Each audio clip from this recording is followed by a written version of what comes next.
Bonjour à toutes et à tous et soyez les bienvenus à l'écoute de Radio France Internationale. En direct de Paris, il est 18h. Le journal en français facile. Adrien Delgrange. 16h, temps universel. Nous sommes le vendredi 19 avril et au sommaire de cette édition, 3 explosions sur le sol iranien la nuit dernière. Les regards se portent sur Israël, même si Israël ne commente pas cette attaque. Les réactions internationales, elles, sont prudentes. Nous y revenons dans un instant avec Christophe Paget. La panique cet après-midi au consulat d'Iran à Paris. Plus de peur que de mal. On vous explique tout ça dans un instant.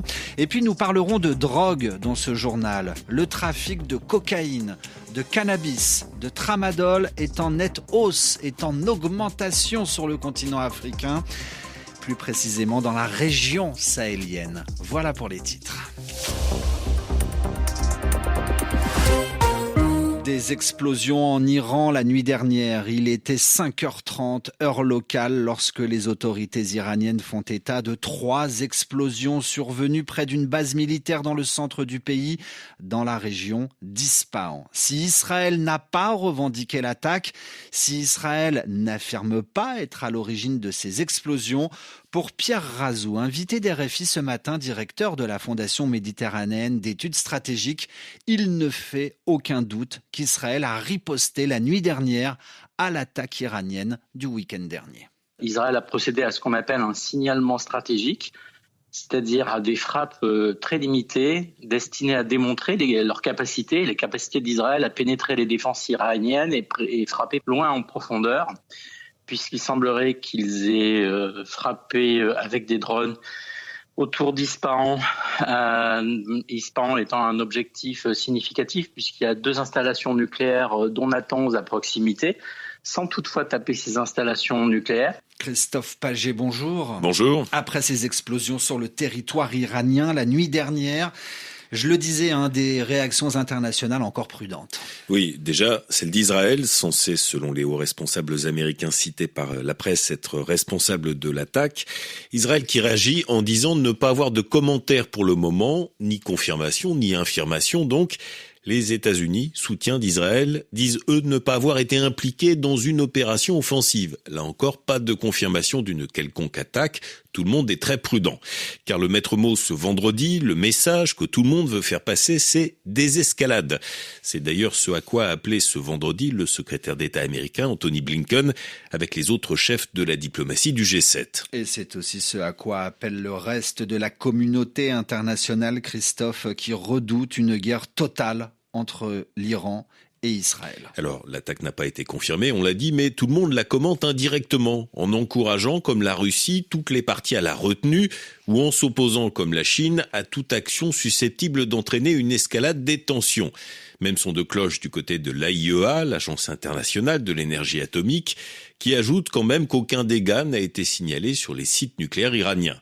Seul Oman, pays du Golfe, qui a longtemps joué les médiateurs entre Téhéran et les pays occidentaux, parle clairement d'une attaque israélienne qu'il condamne, tout comme, je cite, les agressions militaires répétées d'Israël dans la région. Merci Christophe. Dans votre journal en français facile, en pleine guerre à Gaza entre Israël et le Hamas, le Conseil de sécurité des Nations Unies, la plus haute instance de l'ONU, était invité la nuit dernière à se prononcer sur une adhésion pleine et entière des Palestiniens aux Nations Unies, une mesure qui serait revenue à reconnaître l'existence d'un État palestinien. À l'issue du vote, 12 pays sont pour, 2 s'abstiennent, 1 est contre. Les États-Unis sont contre et utilisent ainsi leur droit de veto. C'est-à-dire qu'à eux seuls, les États-Unis peuvent refuser la résolution. C'est ce qui s'est passé la nuit dernière. Le vice-ambassadeur des États-Unis aux Nations Unies, Robert Wood, s'en explique.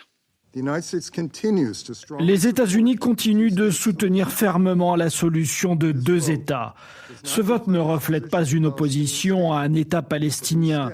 Mais il est une reconnaissance qu'il ne peut naître que de négociations directes entre les parties.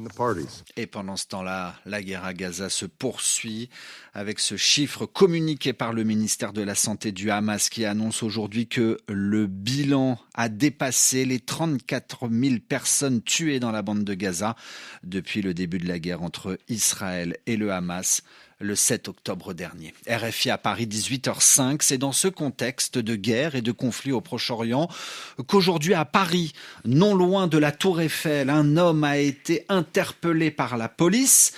Il avait été aperçu avec une grenade ou une ceinture d'explosifs par un passant devant le consulat d'Iran. L'homme aurait menacé de se faire exploser dans le consulat. Tout le quartier a alors immédiatement été bloqué par un important dispositif policier. Valentin Hugues, bonjour. Bonjour. Finalement, il n'y avait pas d'explosifs et l'homme s'est rendu rapidement à la police. Oui, la menace a été prise très au sérieux dans un contexte extrêmement tendu au Proche-Orient et avec le niveau urgence attentat en France, plus haut niveau de vigilance. Alors immédiatement après l'alerte, à la mi-journée, tout le quartier a été fermé et c'est la BRI, une unité d'élite de la police française qui est intervenue. L'homme se serait rendu de lui-même à la police. Il portait un gilet noir avec en réalité 3 fausses grenades. Et dans le consulat, la BRI n'a trouvé aucune matière explosive. Les barrières ont alors été retirées petit à petit. La circulation a pu reprendre, sauf dans la rue du consulat où la police ne laissait entrer que les habitants de la rue. Le suspect, lui, est interrogé par la police. Et nous en savons d'ailleurs un peu plus sur le suspect. Il avait déjà menacé le consulat d'Iran.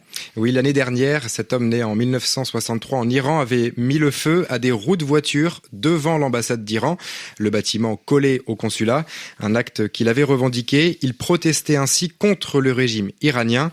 Condamné à 8 mois de prison, il avait interdiction de se rendre dans le 16e arrondissement de Paris, où se situent le consulat et l'ambassade d'Iran. Merci Valentin Hugues dans votre journal En français facile. Souvenez-vous, il y a un mois, un proche d'Alexeï Navalny, célèbre opposant à Vladimir Poutine, était violemment agressé en bas de chez lui en Lituanie. Il s'appelle Leonid Volkov. Il avait été frappé environ 15 fois devant son domicile à Vilnius, la capitale lituanienne. Un mois après les faits, le président lituanien annonce aujourd'hui que 2 personnes soupçonnées de cette agression ont été arrêtées aujourd'hui en Pologne et placées en détention. Le journal En français facile. La drogue, à présent, le trafic de drogue augmente fortement au Sahel. C'est ce que nous dit le dernier rapport de l'Office des Nations Unies contre la drogue et le crime.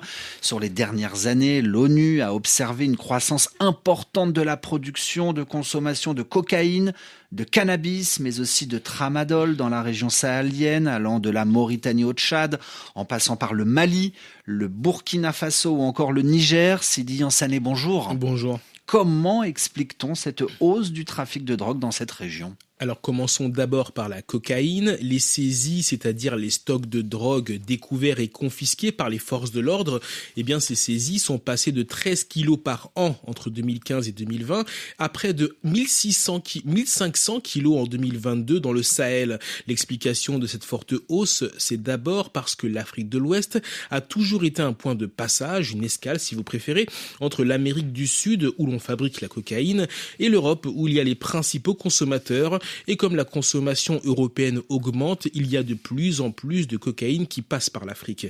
Dans le Sahel, il y a aussi beaucoup de trafic de cannabis venu du Maroc. Au Niger, par exemple, en 2021, les autorités ont récupéré tellement de cannabis que cela pouvait remplir tout un container. Il y a aussi ce qu'on appelle les opioïdes. Ce sont des médicaments qui servent à calmer la douleur. Le plus connu, c'est le tramadol et il est surtout consommé par les femmes ou dans les métiers difficiles comme l'agriculture ou chez les transporteurs. Et c'est tellement grave et inquiétant qu'entre 2017 et 2021, presque la totalité du tramadol saisi dans le monde était en Afrique de l'Ouest. Merci beaucoup Sidi Yansané. Et puis enfin, pour la défense de l'environnement, des jeunes ont manifesté aujourd'hui en Italie, à Rome, mais aussi à Turin. Ils étaient environ 1 millier à descendre dans la rue. Manifestation à l'appel du mouvement écologiste créé par la militante Greta Thunberg. Des jeunes qui réclament aux responsables politiques italiens des mesures efficaces pour défendre l'environnement. Changer la société, pas le climat, pouvait-on lire sur l'une des banderoles. Ainsi se referme ce journal, où que vous soyez sur la planète. Merci à tous de l'avoir écouté. Place au Café des Sports.